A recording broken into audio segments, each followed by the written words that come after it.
Hari-hari ini lagi viral berita seorang Gus.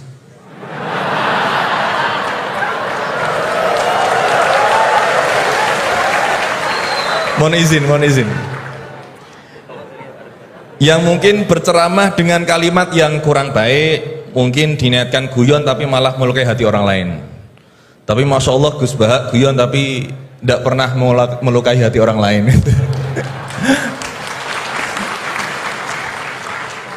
Nah, pertanyaan saya Gus, ngapunten, karena ini pasti ke Gus Bahak, tidak mungkin ke Gus Quraisy Shihab, tidak mungkin.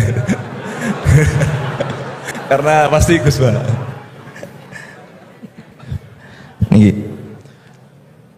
Sebenarnya sejarah panggilan Gus ini seperti apa gitu?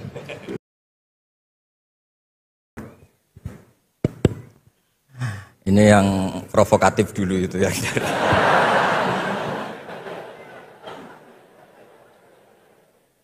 Semoga diampuni oleh Allah Ta'ala. Begini, satu itu saya tidak medsosan, tapi ya dengar-dengar laporan macam-macam lah tentang sekian pihak itu. Begini, saya cerita ini biar sampean tahu bahwa Pak Rektor ngundang saya ini tidak salah kan. Memang benar-benar pemateri yang baik. Ya kalau kata Nabi Yusuf kan ini hafizun alim, orang harus zikru manaki binafsi, orang boleh cerita kelebihannya asal itu faktual. Begini, suatu saat, ini cerita di kitab Ihya, suatu saat Nabi Musa itu sholat istisqa, itu doa apa saja itu sudah dipakai, nggak mandi, Nabi Musa nggak mandi, tetap nggak mandi. Kata Allah, inna fihim namaman, di komunitas anda yang ikut sholat itu ada yang tukang adu-adu, namam, provokator. Maka kamu doa kayak apa tetap tidak akan saya ijabahi. Nabi Musa, ya gampang Gusti, tunjukkan orang itu siapa, nanti saya usir dari majelis.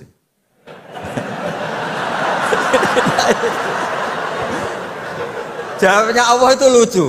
Saya ini orang yang mengharamkan namam, mengharamkan namimah. Kalau saya menunjuk orang itu berarti saya juga namam.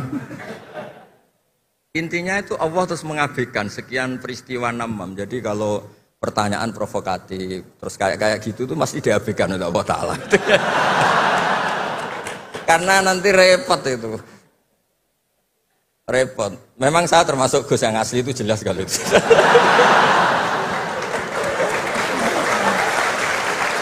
Itu, nah ini Pak Fatullah tahu betul keluarga saya karena beliau orang Jepara ngajinya di Kudus.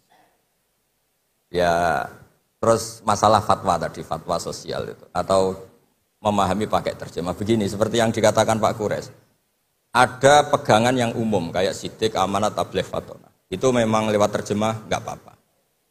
Tapi ada terjemah yang nggak mengganti bahasa Arab. Misalnya kata sembahyang, mungkin perasaannya orang Bali sembahyang itu apa, perasaan kita sembahyang itu apa, itu kan subjektif. Misalnya begini, ada ayat yang agak sensitif. Ketika Anda salah paham dengan istri itu wadribuhun, fahjuruhunna fil madoji wadribuhun. Itu kan riskan betul. Maka pukullah istri kamu. Pukul itu kan konotasinya itu buruk.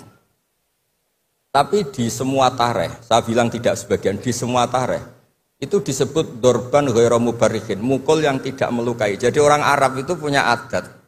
Kalau kecewa itu dorobu binni'al wasau. Jadi mukul itu pakai kain, pakai kacu, pakai.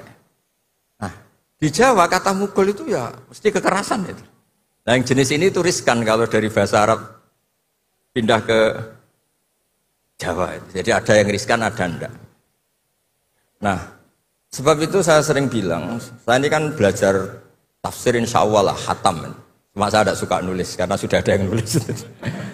Karena saya nulis tetap saja dianggap top Pak Kures, jadi tidak usah nulis lah, sudah ada. Begini, yang penting saya menghormati beliau karena nulis khatam. Pentingnya nulis itu memang khatam, mulai awal A sampai Z. Pentingnya khatam itu apa? Di situ ada dialog. Ada dialog Allah sama nabinya, sama kekasihnya, bahkan sama musuhnya. Misalnya sama musuhnya.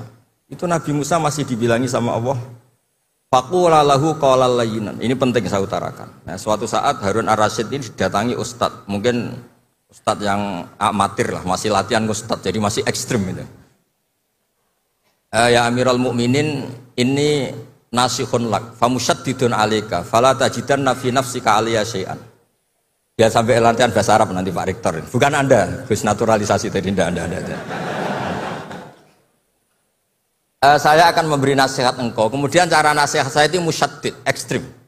Maka jangan kamu anggap serius. Maksudnya jangan penjarakan saya ketika saya nasihat ke kamu ini kasar. Jawabnya Harun Ar-Rasyid itu langsung bilang gini. Bilang ya jahil, ini karena Arab. Orang Arab itu kalau ngomong jahil itu tidak sekasar yang kamu bayangkan. Karena makanya bahasa Arab itu susah. Saya itu, ini cerita ke Pak Quraisy, ini curhat, bukan cerita mufti curhat. Kiai Jawa kalau maknani wailak waihak itu ciloko kue. Padahal sering Nabi itu kalau kecewa sama seseorang bilang wailak sama waihak. Akhirnya santri tanya, lo katanya Nabi itu halus sopan santun kok ngendikan wailak waihak, yang artinya itu celaka kamu. Ada orang tanya Nabi dan orang itu tidak paham. Nabi ngendikan apa? Isakilat ka umuk. Cek siale mbokmu dah anak kue.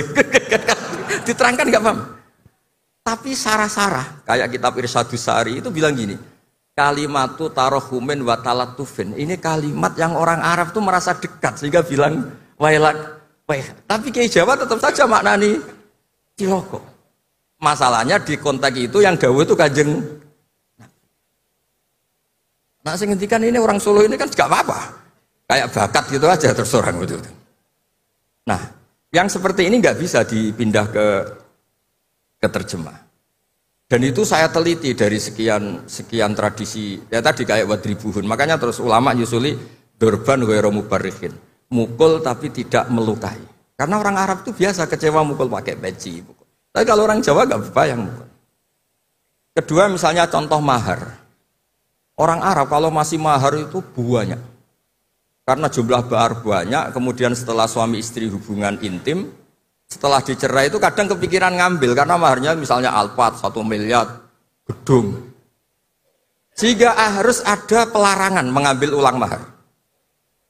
Wa in aradtum istibdala zawji makana zawji wa ataitum isdahunna qintaran fala ta'khudhu minhu syai'a. Atakhudunahu buhtana wa itsmam mubina. Terus wa kaifa ta'khuduna? Mahar yang sudah kamu kasihkan jangan kamu tarik lagi. Wong kamu sudah hubungan suami istri kok maharnya ditarik lagi. Jangan.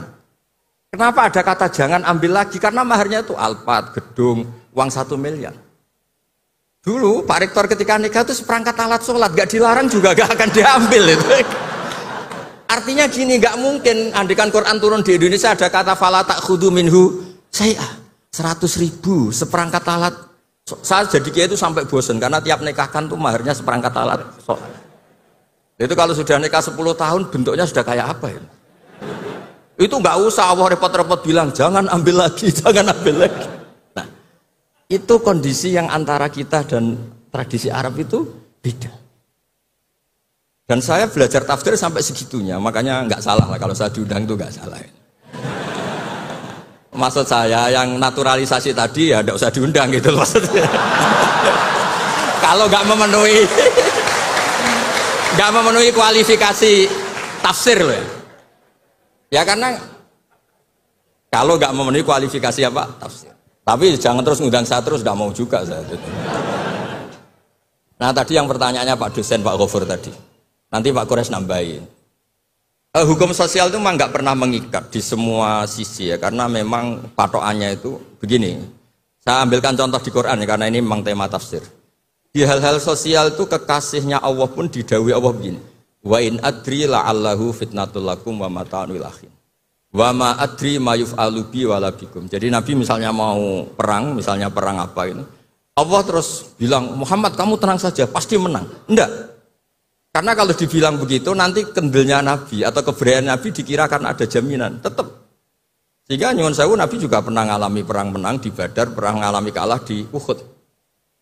Jadi di bab-bab sosial itu memang Allah membiarkan hukum sosial yang berjalan.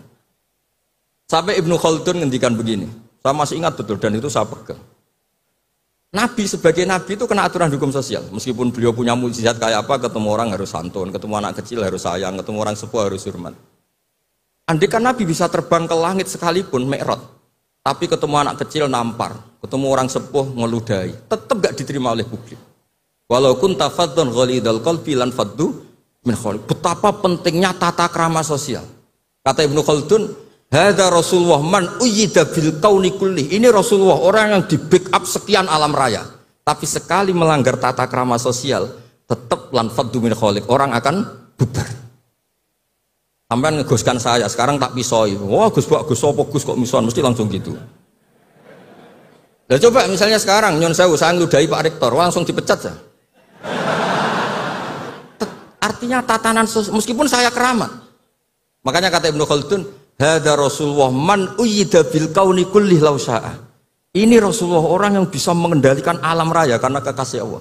Itu saja kena aturan walau kunta faddan ghalidal qalbi lan faddu min khawli. Kalau engkau salah tatanan sosial Muhammad, orang akan bubar.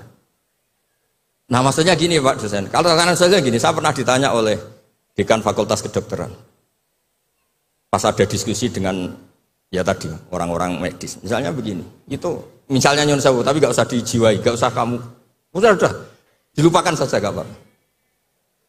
Menyembuhkan orang koma itu baik apa tidak baik, tapi misalnya orang ini kalau sembuh pasti bunuh lagi, pasti merkosa lagi. Terus kita gimana? Ngasih makan juga sama. Orang miskin nggak bisa makan, nggak bisa apa-apa, nggak bisa makan, nggak bisa apa-apa. Berkahnya nggak bisa makan, nggak bisa apa-apa, dia tidak nyuri, tidak bunuh, tidak merkosa. Dan orang ini kalau sehat lagi akan begitu lagi. Wajib ngasih makan dah. Itu mesti orang itu, weh, kasihlah kemanusiaan. Satu, jangan nanti kumat lagi. Jadi hukum sosial itu mesti mindsetnya ulama itu beda-beda.